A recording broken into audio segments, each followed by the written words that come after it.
Welcome to The Explainer. Today, we're unpacking the incredibly complex, turbulent, and honestly fascinating history of the Guinean subregion of West Africa. It's a story of unbelievable potential, some really devastating setbacks, vibrant cultures colliding with colonial ambitions, and modern nations just striving to find stability. So let's jump right in. We're going to start this explainer with a central mystery, one that basically defines the entire region.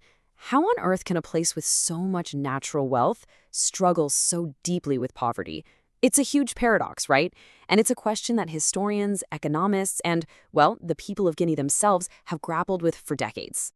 To really get this, we have to look at a pretty stark contrast. On one hand, you have these incredible ecological endowments, literally abundant resources like bauxite, gold, iron ore, and these vast, life-sustaining rainforests. It sounds like a gold mine. But then, on the other hand, you have the socioeconomic reality. Over 3/4 of the population, 76.5% to be exact, living below the $1.25 basic needs poverty line. Figuring out how these two extremes can exist at the exact same time, that is the key to understanding the region's entire history. To untangle this regional paradox, here's our roadmap for today. We're looking at 1. The paradox of plenty, 2. Cultures and colonial echoes, 3. The price of independence, 4. Cycles of military rule, 5. The human cost, and 6. What lies ahead. All right, Section 1. The paradox of plenty, focusing on geography and potential. Geographically speaking, this roughly 245,000 square kilometer area is an absolute powerhouse.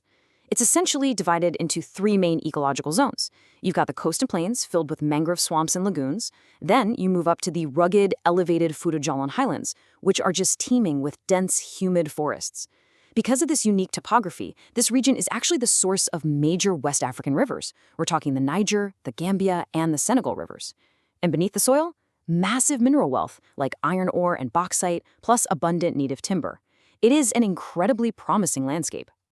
Moving on to Section 2, Cultures and Colonial Echoes, a complex mosaic. But, the land is only half the story. The human potential here is built on a really vibrant, multi-ethnic foundation. There are over 40 ethnic groups, but the demographic is primarily shaped by 3 major ones. First, the Fulbe, who are semi-nomadic pastoralists, basically cattle herders near the floodplains. Then you have the Malinke, agriculturalists who cultivate crops like rice, maize, and yams. And finally, the Susu, a maritime group that historically dominated both internal and transnational trade. For centuries, these groups intermixed, creating these really dynamic, multilingual communities. It's a true melting pot. However, this rich cultural and economic landscape was severely disrupted. Starting way back in the late 15th century, Portuguese explorers arrived, initially seeking gold and, tragically, slaves. This foreign interest steadily grew over the centuries, eventually culminating in formal French colonization by 1890. Under colonial rule, the entire region was integrated into a global system of monoculture and resource extraction. So basically, the economy shifted from sustaining its own people to serving external powers, a complete 180.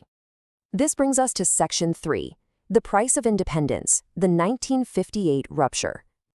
Now this is a massive turning point. In 1958, France held a referendum offering its colonies a choice: autonomy within the French Union or immediate total independence. And just look at the numbers. A staggering 95.2% of Guineans voted no to the French Union. They chose immediate liberation. It was this monumental, unifying moment of national pride and really an unprecedented rejection of colonial authority. But there was a heavy, heavy price. That unprecedented no vote resulted in severe retaliation. The French didn't just leave, they withdrew immediately and punitively.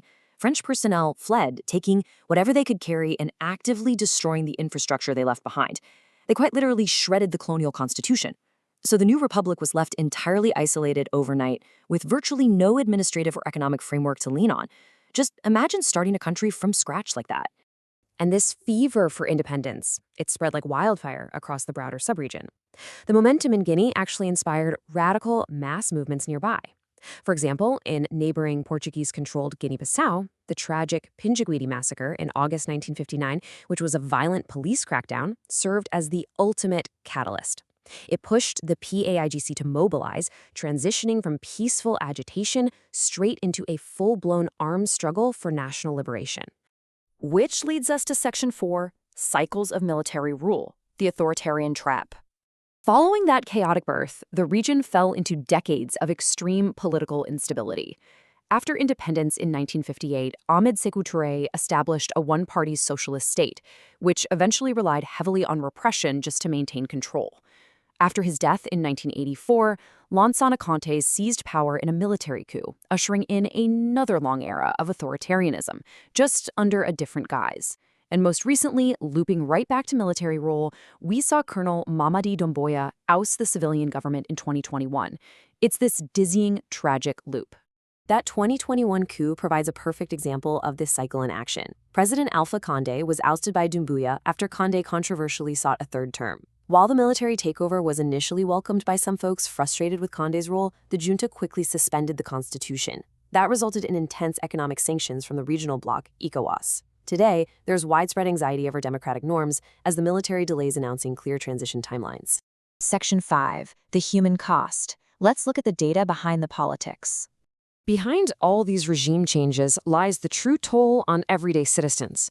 This number right here, 550, is the maternal mortality ratio per 100,000 live births. It is alarmingly high, one of the highest in the world, in fact. It serves as a stark metric highlighting a severely underfunded, broken healthcare system. To put it in perspective, nearly 80% of the population has to rely on traditional medicine because modern health facilities are either totally inaccessible, underfinanced, or just lack trained personnel. When we look at education, we uncover another deep-seated crisis. Total net enrollment for primary school sits low at around 71%. But the really shocking part is the sharp gender disparity. Only 47% enrollment for young girls. That means more than half of the young female population is not receiving formal primary education. That severely restricts the nation's future social and economic development. It's truly heartbreaking. And on top of that, years of economic mismanagement have led to an acute crisis of nutrition, which is a tragic irony in a land historically so rich in agriculture. Today, 22% of children under 5 are malnourished, and a shocking 50% of kids fall below the minimum acceptable diet. The region actually has the third highest prevalence of stunted and wasted children in all of West Africa. This is the very real, very human cost of the paradox of plenty we talked about earlier. Finally, Section 6. What lies ahead? The 4-year window.